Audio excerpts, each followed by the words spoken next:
नमस्कार दोस्तों, स्वागत है, अभिनंदन है Jost and my family YouTube channel में। कैसे हैं, केम छो? मज़ा में मस्त रहिए, खुश रहिए, बिंदास रहिए। और आपको आज सभी को, सारी महिलाओं को, सारी जितनी भी लोग हैं सबको वट सावित्री की और शनि जयंती की हार्दिक शुभकामनाएं। देखिए मैं भी अभी पूजा करके आई हूँ। ये देखिए मैं पहने हो ना माला, कहाँ गया ये? कैसी लग रही हूँ? ऑब्वियसली अच्छी लग रही हूँ, सभी अच्छे लग रहे हैं। आज तो सुहाग का दिन ही होता है। जैसे सावित्री ने अपने सत्यवान की रक्षा करी, ऐसे हम लोग भी तो अपने सत्यवान के लिए मांगते हैं ना, कि हम लोग भी सत्यवान अच्छे बने रहें, है ना। हम लोग के भी पति बने रहें, अच्छे से अच्छा सुहाग बना रहे। और क्या, देखिए यहाँ पेड़ के पास खड़े वीडियो बना रहे हैं, अभी भी पूजा करी है और वीडियो बना रहे हैं। तो क्या, आज हम आपको एक नई नई कहानी सुनाते हैं वट सावित्री की ही, सत्यवान सावित्री की। क्या हम लोग बहुत पुराने जब पढ़ते थे तब पढ़ी होगी, ये अब नहीं याद है कि ये कथा जो है कैसी है। लोग बस ये पता है कि सावित्री ने अपने सत्यवान को बचाया। कैसे बचाया, शायद अगर पता हो तो अच्छी बात है, नहीं पता तो भी हम बता रहे हैं कि क्या कहते हैं। एक बार अश्वपति नाम का एक राजा था, तो बहुत ही उसने पूजा पाठ करी। और उसके बाद में जब जब पूजा हो गए, मतलब करता था, तो उसके एक संतान पैदा हुई। जब संतान हुई तो लड़की हुई। लड़की खूब पढ़ी लिखी, मतलब होशियार हो गई। उसके बाद में सावित्री बहुत वो थी, तो सावित्री से कहा उनके अश्वपति, उनके पिताजी ने, कि तुम जाओ अपने मंत्रियों के साथ अपने लायक वर ढूंढ लाओ। तो जो सावित्री, देखिए मैं ऐसे कर लेती हूँ तो अच्छा लगता है ना। तो जो सावित्री थी वो अपने मंत्रियों के साथ में गई और अपने लिए वर, उसने योग्य वर ढूंढा। जब एक वर आदमी था जो बहुत ही लकड़ी काटा था, बहुत गरीब था, तो खैर उसको उसने पसंद कर लिया, वरण रूप में स्वीकार कर लिया। और घर आई तो उसके पिताजी ने पूछा कि सावित्री, तुमने अपने लिए कोई योग्य वर ढूंढा है? तो सावित्री ने कहा, हाँ पिताजी, हमने अपने पति का योग्य वरण, वो अपना वरण कर लिया है, और शादी करूँगी तो मैं उसी से करूँगी। तब तक इसी समय नारद आ गए। ये चर्चा चली रही थी, तो नारद जी बोले, क्या बात है, तुम दोनों पिता पुत्री में क्या बात हो रही है? तो उसने, अश्वपति ने बताया कि ऐसी ऐसी बात है, सावित्री जो है और हमारी लड़की जो है अपने मंत्रियों के साथ में गई थी, और ये ऐसा ऐसा एक सत्यवान नाम के लड़के को वर्ण कर लाई है और उसी से शादी करेगी। तो नारद जी ने कहा, ऐसे ये क्या है?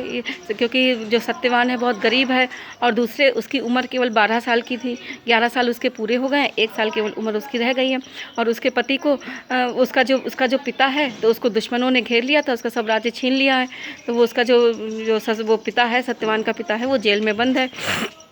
लेकिन तो उसने के अश्वपति ने कहा कि सावित्री, ऐसा मत करो बेटा, तुम तो मेरी इकलौती बेटी हो, मेरा साम्राज्य हो, सब कुछ हो। तो लड़की ने कहा, सावित्री ने कहा कि नहीं पिताजी, ऐसा नहीं होता है, और लड़की केवल एक ही बार जीवन में वर्ण करती है, तो हमने उनको पति रूप में वर्ण कर लिया है, तो हम शादी तो उन्हीं सत्यवान से ही करेंगे। खैर शादी हो जाती है। अब लड़की की जिद के आगे खैर राजा भी हार जाते हैं, शादी खैर हो जाती है। जब शादी हो जाती है तो सावित्री को पता होता है कि इनकी 1 साल की उम्र बची है। सावित्री बहुत ही अपने नियम धर्म से काम करती है, उनकी पूजा पाठ भगवान की पूजा पाठ करती है, नियम धर्म करती है, पति का बहुत ध्यान रखती है, सब कुछ करती है। तो जब पति की उम्र के मरने के केवल 4 दिन बचे थे, तो 3 दिन पहले ये व्रत रहने लगती है और भगवान से मांगती है, भगवान हमारा सुहाग बचा रहा है। जब चौथे दिन होता है तो सावित्री को पता होता है कि अब तो मेरे पति की आज मृत्यु हो जाएगी। तो सावित्री, तो सत्यवान अपनी माँ से कहता है कि माँ, मैं जा रहा हूँ लकड़ी काटने जंगल में। तो माँ कहती जाओ। तो सावित्री कहती, नाथ कुछ भी हो जाए स्वामी, मैं भी आपके साथ चलूँगी। तो सत्यवान मना करता है। सत्यवान कहता, नहीं तुम नहीं आज जाओगी, मैं ही जा रहा हूँ। तो सावित्री कहती, नहीं स्वामी, कभी हमने हट नहीं करी, कभी जिद नहीं करी, आज मैं ज़रूर जाऊँगी। तो सावित्री भी जाती है अपने सत्यवान के साथ में। जब जाती है तो सत्यवान को वहाँ लकड़ी काटता है, लकड़ी काट के एकदम से उसके सर में दर्द होने लगता है। जब दर्द होता है तो सावित्री से कहता है, तो सावित्री अपने घुटनों के ऊपर अपने पति का सर रख लेती है और दाबती है। इतने में क्या होता है, सामने से देखती है कि एक लाल कपड़े में एक भैंसे पे बैठ के एक वो सवारी आ रही है। तो देखती है कि यमराज आ गए। तो यमराज से कहती है, क्या प्रभु, आप स्वयं मेरे पति को लेने आए हैं, आप यहाँ क्यों आए? तो वो यमराज कहते हैं, हम तो तुम्हारे पति को लेने आए हैं। तो वो कहती है, सावित्री कहती है कि हमेशा तो आपके दूत आते हैं, आज आप स्वयं लेने आए हो। तो वो उनके जो यमराज होते हैं वो कहते हैं कि तुम्हारे पति इतने उदार दिल वाले थे, इतना बहुत ही सरल स्वभाव का, बहुत ही गुणों से का सागर था, बहुत ही अच्छा तुम्हारा पति था, और इसकी इतनी ही आयु थी, इसलिए हम इसको ले जा रहे हैं, स्वयं लेने आए हैं। तो सब सावित्री कहती है, मेरे पति को बचा लो भगवान, मेरी हमको ले लो।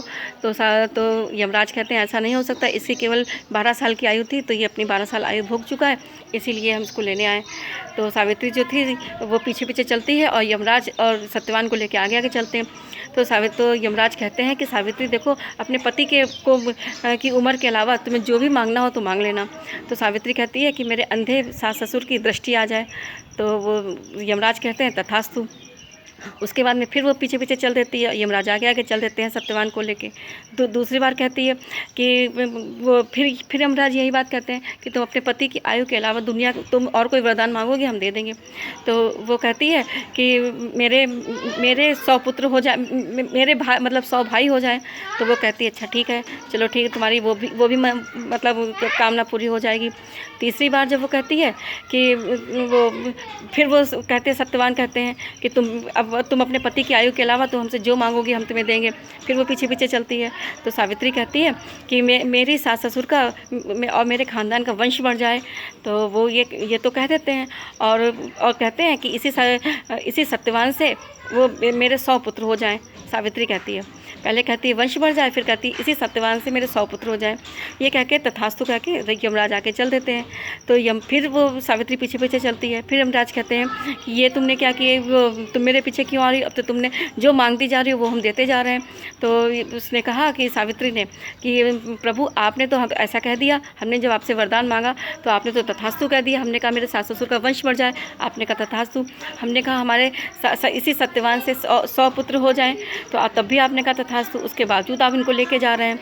तो जो यमराज थे वो उनके सामने नतमस्तक हो गए, सावित्री के सामने, कि हमने तुम्हारी इतनी पतिव्रता स्त्री और इतनी उदार गुणों वाली स्त्री हमने नहीं देखी। तुमने अपना सुहाग अपने आप से मांग लिया और हम कहते चले गए और तुम मेरे अपने इच्छित वरों को मांगती चली गई।